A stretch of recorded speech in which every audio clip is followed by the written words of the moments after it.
behalf of the San Luis Obispo County Agricultural Education Committee and the grant support of the Harold J. Miosi Charitable Trust, we are proud to present to you the virtual Great Ag Venture experience. Please enjoy a day in the life of a ranching cowboy with the Pascoe family at Hearst Ranch. My name's Ryan Pascoe. I'm the head cowboy at the Hearst Ranch. And right now we're just going to warm our horses up. We're going to move some cattle later. And being as we live and work on the coast, these foggy days, you never know what your horses are going to do. They feel a little froggy in the mornings.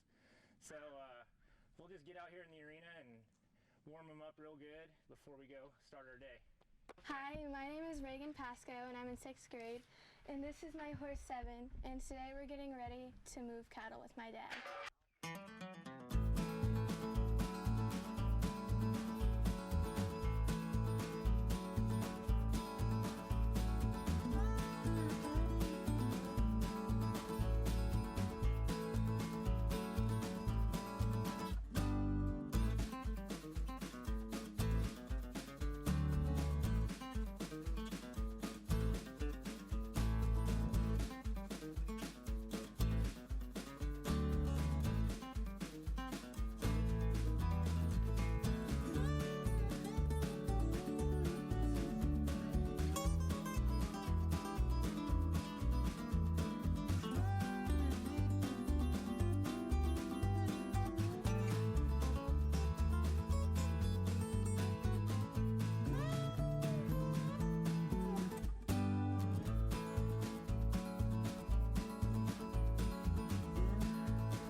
And this is my little sister Ingrid. She's in 4th grade, and that is her horse Fox.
Well, to start with, every cow on the ranch goes through the chute twice a year. They all get shots, they get immunized just like the kids do at school. And then we'll give them their first shot at branding, and then when we wean the calves, we give them a booster shot. And then through the summertime, we put out supplement. So especially here on the coast, the fog, when the fog comes in, it washes all the nutrients and vitamins, minerals, and everything out of the grass. So we have to supplement that with supplement. We put out tubs or liquid supplement and everything. So that's how we keep them healthy. Try to keep them healthy. But if they get sick, then we got antibiotics, just like humans do. And if we can't get them to a corral to doctor them, we'll have to go out and rope them outside. And so just like what you saw here with the dogs holding them up, we'd do that. We'd have the dogs hold them up and a cowboy right in there and get the sick one and rope them. And that, to be honest with you, that's probably the best way to do it. Especially if you got good ropers, you can get a rope on them fast and get them doctored and knocked down and back on their feet and everything. So yeah, it's pretty simple. I've been here at the Hearst Ranch for 17 years. It'll be 18 years in November. And I started when I was 20. And yeah, it's been a fun ride. I like to rodeo and go on trail rides and moving cattle and camping. There's also turtles and zebras and oodad and sambar. Sambar are basically deer. Elk and bobcats and pretty much it. Well, we count every time we move cattle into another pasture. We count them, so we get a head count, and then we got an inventory set up. So when we have to go back, we always know what the number that we're looking for. And then we also have names for every pasture on the ranch, and a lot of the pastures on this ranch and fields are named after old homesteaders back in early 1800s, 1900s. So for instance, say like behind the castle we have areas called the Jones and the Rogers. Well, those were names of old homesteaders back in the day. And yeah, so if we're going out to gather, I can tell Chris, who works with me, hey Chris, we need to go back in the Jones and get those 150 head that are back there. And he knows exactly what I'm talking about, and he knows the number of cattle that he's going after. So when he comes out with his gather that day, he knows if he doesn't have 150 head, or if he does, it's been a good gather, or we got to go back the next day and look for the rest of them. So that's kind of how we keep track of everything here on the ranch. And then every cow has a EID in their ear and a number tag, a large number tag. So when they come through the chute, we can scan them, scan their EID, and when that EID pops up on the computer, it'll say the large number tag.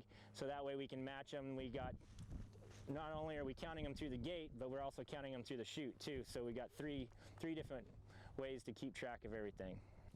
I try to wake up about 5. We start work about 6:30, 7 o'clock, depending on the time of year, whether it's branding or weaning. But a normal day, I'll get there, get some horses saddled, some colts saddled up. Might not get on them right away. Might just hop on a four-wheeler, side-by-side, and go check cattle, see if they need supplement, or if some are out of bounds, not where they're supposed to be, get an idea what kind of got going for the rest of the day. And then if I need horses, I'll go back and get a trailer with some horses, go get the cattle that are in the wrong place, or go put supplement out if the cattle need supplement somewhere. Just mainly taking care of the cattle's needs as much as possible. Our busy times of the year are branding season, which is in the fall, and weaning season, when it's in the spring. Weaning calves is when you separate them. The calves get too big to still be on their mothers, so we have to wean them, we have to separate them, and then those cattle will go to our sister ranch over at the Jack Ranch in Parkfield, and that's where they'll stay until they're big enough to turn into hamburger. So the zebras are the one thing that we kept here, or the Hearst kept here when they got rid of the zoo. There was a zoo up by the castle, and when they decided it was costing them too much money, they sent all the animals out to a bunch of different zoos across California and Arizona, New Mexico, and the zebras are the one thing that got to stay. So they've been here quite a while. They've become an attraction on the ranch. The tourists love them. They are hard on fences. They make our job a little harder, but they're interesting to have around.